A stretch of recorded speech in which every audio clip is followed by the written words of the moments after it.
Hello, people. I finished a book, Batavia's Graveyard. The true story of the mad heretic who led history's bloodiest mutiny. This is my second Batavia book. I read the first one, I don't know, a few years ago, 3 years, maybe 4 years ago. I got this one at the used bookstore here in Florida, and this was a wonderful book. I think I read it in 5 days. It was a couple of days ago that I finished it, actually. I'm on another book now. Uh, Fantastic book. If you don't know anything about the story of the Batavia, it's pretty fucking crazy shit. Uh, it's uh, it's Lord of the Flies shit there. Uh, 257 pages. This was published in 2002, and it's the story of this is during the heyday of the Dutch. I think they called it actually the United Provinces at that time, but it's the Netherlands. It's back when the Dutch had a huge navy, and they were a fucking world power. They made a hell of a lot of money uh, taking over these Spice Islands, and the Batavia was a brand new ship that they had just built, and they were sailing it out there. Uh, they weren't sailing empty. They had a lot of money on board to bribe Asiatic officials, and they had some other stuff on there. A humongous crew. There was like 324 people on board, and people were just not sure about the coastlines of Australia at that time, and they also weren't sure how to accurately fix their longitude. So the Batavia, in the middle of the night, sails right into a reef, just a few miles off the coast of Australia. And they, full speed, they crash into this thing. And after a few days, the waves beat the ship to pieces. And there's some little islands around there. And they go to these little islands. Not everybody is all on the same islands. There's like 3 islands with different amounts of people. But one of the guys, his name is Geronimus Cornelius, he becomes like the de facto leader of these people. And people kind of gravitate to Geronimus. And he's a fast talker, and he can influence people, and he influences them to murder, and they murder, over 200 of these people. Just a little bit, they murder them because they only have enough drinking water for so many. But after a little while, they're just murdering and murdering, and cutting throats and bashing heads in, and the skipper and the other guy, I can't remember what they call him, but the other guy is like the head VOC official on the Batavia. They take off in an open boat. They sail all the way to Java. It's like over 900 miles, where the city of Batavia is. And they return with a bigger boat, and they actually return right in the middle of kind of like a civil war that these people are having. There's some good guys on an island. There's only like 40 of them, and these murderous maniacs are attacking those good guys. And the relief ship appears just right at the right time, and everything works out in the end. They end up hanging a bunch of people right there on these islands. They take the rest back to Batavia, which is a Dutch trading, I want to say port, but they built a castle there and everything. And Batavia, the word Batavia is actually a very old word. Even Caesar used the word to describe people that lived in the Rhine Delta. But that's enough. I want to get to my reading.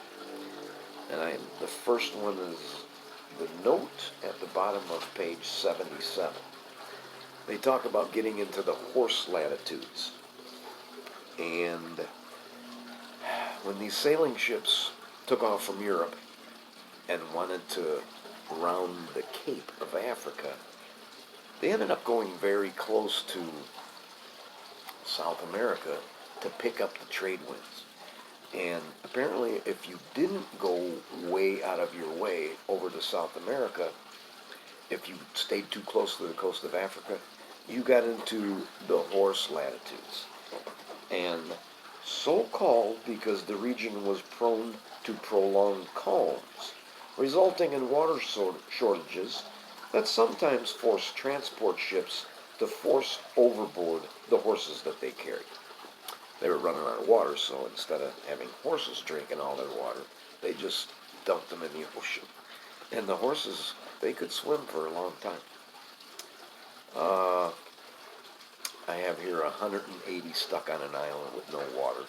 Some of them just drowned outright when the accident happened. But 180 people made it to one island.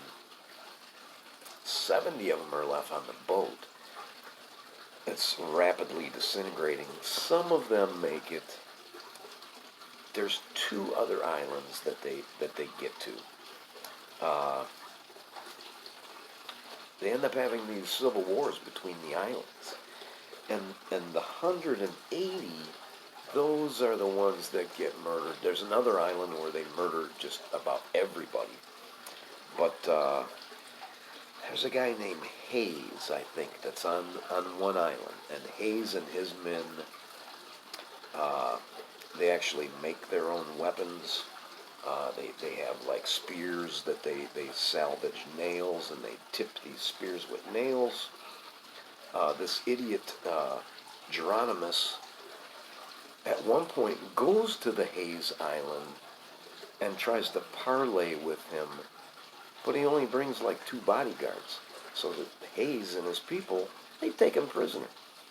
And it's crazy. The guy Geronimus ends up being hung on the islands. The islands are called the El Habros, something like that. And the Dutch they had some pretty cruel punishments. But just hanging these guys weren't enough. They cut their hands off before they hung them. And that's what they did to Cornelius. He had his hands cut off. First paragraph, page 205.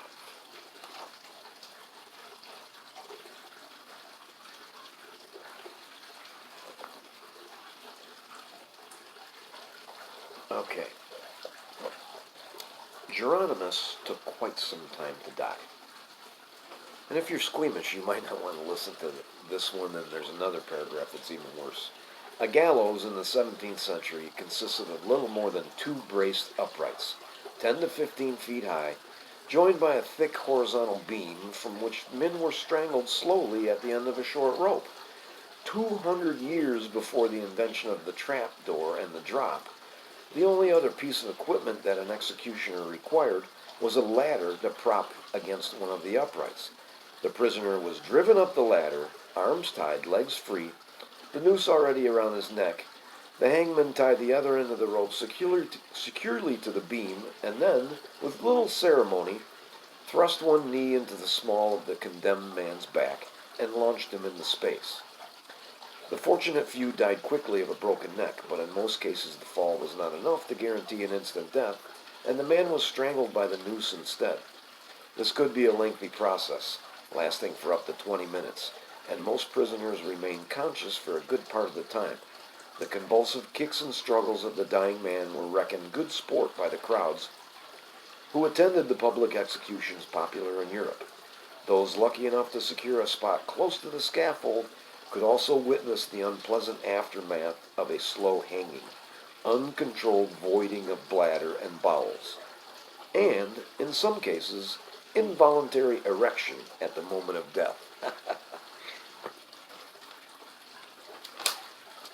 went a long way in this book. It was only 257 pages. Went a long way before I started marking stuff that I wanted to read. Top of 207. Bottom of 207, top of 208. In the circumstances, Pelcert was the VOC official. Pelcert's Dutch and Gujarati, I butchered that, divers did well to salvage as much as they did. They went back to the wreck because there was chests full of silver and gold. Working without any protective gear in intensely dangerous waters, and with the ever-present danger of being dashed to pieces against the reef, the 6 men brought up 7 of the company's lost money chests, quantities of loose coin, and a good deal of Pelcert's silverware, together with some boxes of tinsel. I don't know what they mean by tinsel. 3 more chests were recovered later, but the other 2 had to be left in the Abrolhos with heart's regret. One was located sitting on the bottom, but it could not be salvaged because one of the heavy guns had fallen onto it and pinned it to the reef. By gun, they mean cannon.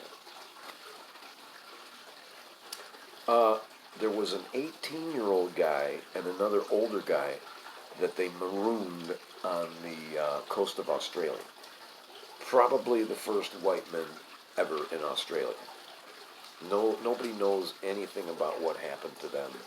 There's all kinds of rumors about indigenous Australians having blue eyes, maybe that they, but nobody knows anything for sure about what happened. Top of 211. And this is while they're sailing back. They take some of these mutineers back with them to Batavia to face justice there. Only 2 incidents of any significance occurred during the voyage. On the morning of the 16th November, less than a day after leaving Batavia's graveyard, Pelcert spotted smoke rising on the Southland, Australia.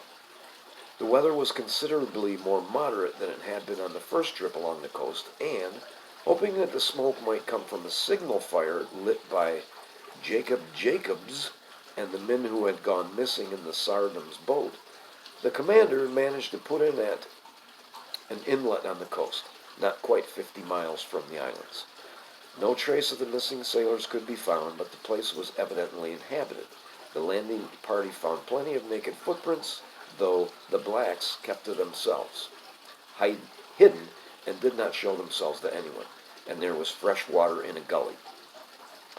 It struck Pelcert that this would be a good spot to carry out the sentences on Jan Pelgrim and Wouter Lewes, and later in the day the 2 mutineers were rowed ashore and abandoned on a gently shelving beach close to the stream. Pelgrim and Lewes thus became, improbably, the first white settlers in Australia, nearly 160 years before the arrival of the British convicts of the First Fleet of 1787. Bottom of 216. This fucking video is getting too long.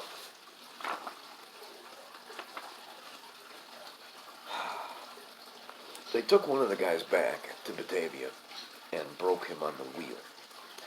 And everybody figures that he got such a horrible punishment because the governor of Batavia was angry that some of the other men had been hung, and he didn't get to deal out this punishment. So one of these guys gets broken on the wheel, and it's just horrendous.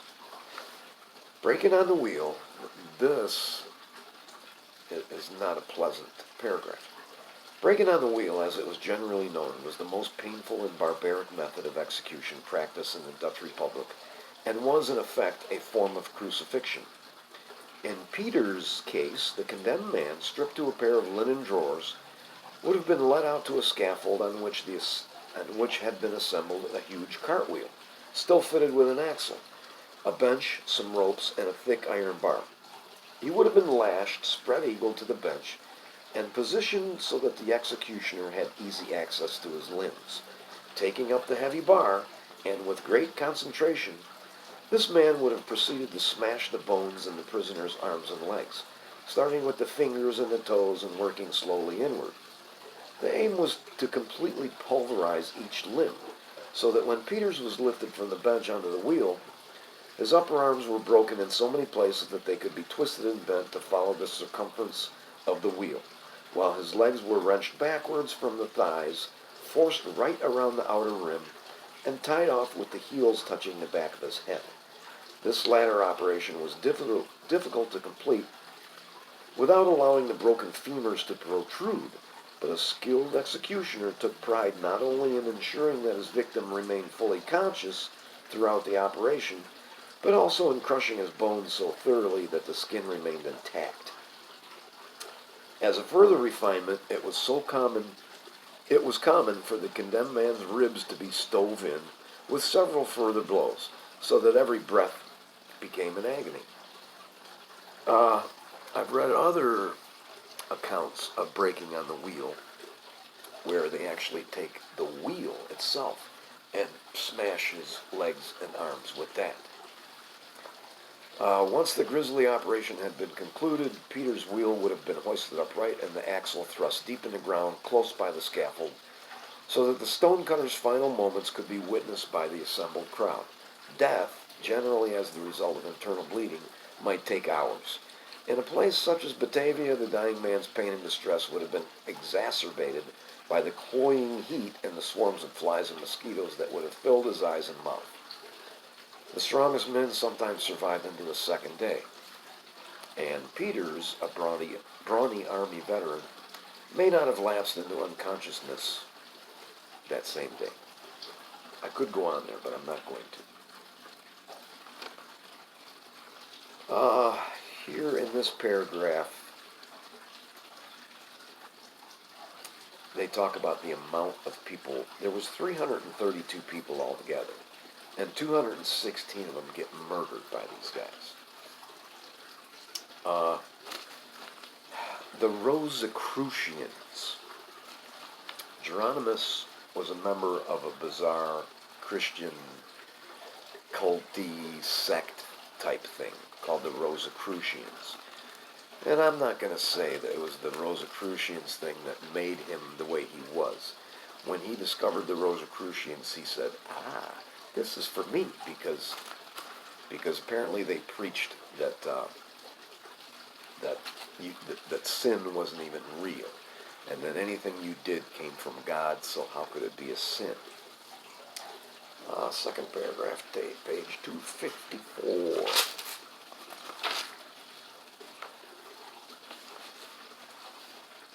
The last few pages here go into what it means to be a psychopath. And a lot of this fits Donald Trump to a T. Psychopaths are not insane. They know exactly what they're doing. They know that it's wrong, but they do it anyway. Seen from this perspective, Geronimus Cornelius was almost certainly a psychopath, a man devoid of conscience and remorse, living his life free from the shackles of normal self-restraint. Through years of casual usage, though years of casual usage have stripped the word of much of its meaning, so that any violent criminal now tends to acquire the label, true psychopaths are not evil men incapable of self-control. On the contrary, they are always chillingly in command of their emotions. What they actually lack is empathy, the capacity to either understand or care what other people feel. And I think that's it. Wonderful book. If you ever see it, pick it up. You will enjoy it. Thanks for watching.